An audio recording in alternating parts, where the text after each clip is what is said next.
Good morning, it's Jonathan Barratt with the morning debrief for the last day of the 2009-2010 financial year. A bit of a roller coaster close, I'm afraid. The Dow certainly under a lot of pressure, down close to 2.8%. S&P was down, also European markets all under pressure, and also a lot of our commodities got absolutely shellacked as well. I'm pretty happy that we are actually out of a lot of our long commodity plays, but we haven't gone short. Major news that occurred was pretty much to do with the confidence, U.S. confidence numbers, and also revised feeling on confidence and economic growth in China, and that caused a complete spin out, and then people started to revise all growth forecasts, and at the moment it feels as if we're going into a double dip. So let's see what happens. Local equity markets also got absolutely shellacked. Our local market closed down 93 points. So anyway, let's have a look at the overall. There we go. Just have a look at the overall market there. As you can see, US stocks plunge 500 points, or S&P tumbles to an 8-month low, and certainly under pressure there. Everything we talked about just then, a little bit of concern creeping across the board. Particularly in Asia too. Look at that one. South Korean manufacturers' confidence.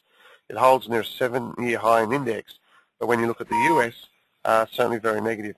And we've got more confidence numbers out tonight. So that could be quite interesting. The Dow was down 2.65%, as we can see.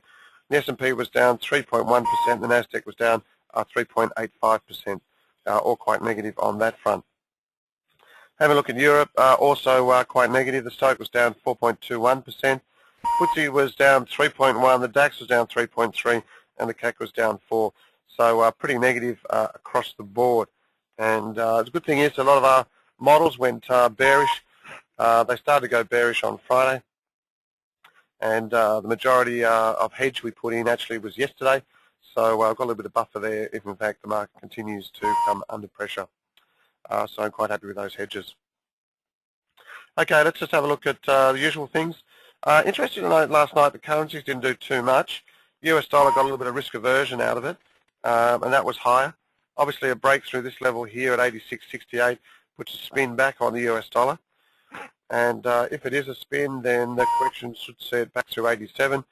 As to whether or not it'll continue is another thing. But break there, then up through there, up she goes. Aussie was a surprise move last night under an awful lot of pressure. And as you can see, that's a 2-hour chart. But throughout the night, just continued to sell off. Quite aggressive indeed. Coming back to support around this level, 85 is support for it. So let's see whether it will hold from there. Euro, relatively stable, 121.87. And that seems to be okay as well. Let's just see. But I actually feel that it's a bit short-lived here. Let's have a look at some of the commodities, and crude obviously on the back of what was occurring there. Crude on the back of what was occurring in the economy suffered, and when you look at the chart at the moment you can see that that's come back quite aggressively. Pretty mixed on our opinion on crude, but we are a good support here. If that area holds, then we're okay. If not, we're back down to 73. Copper, 292.10 at the moment. That's under pressure. Obviously, economic performance under pressure, so that's under pressure, and that's what we're seeing. Let's have a quick look at the local market. Just have a look at the chart here. There we go. Because there are some very important areas that we have to be close to. This area here, 42.50, is very important for it. This area really has to hold. If it does, well, then we're okay. If it does break, then it risks a move back down to 4,000. So 4,050. So that's something to keep a very close eye on. Yeah, very close eye on that one. Righty-ho, of all the commodities under pressure. You can just see it. It seems to be a risk aversion style of trade, and that's what we're seeing. Obviously, any concern there on economic growth, the market will take out on the commodities, and that's what we've seen. We just have a look at it there. Wheat, Corn, same number here, under pressure. Soybeans, still under pressure. Still like that soybean chart though. Let's see what happens, but I still do like it.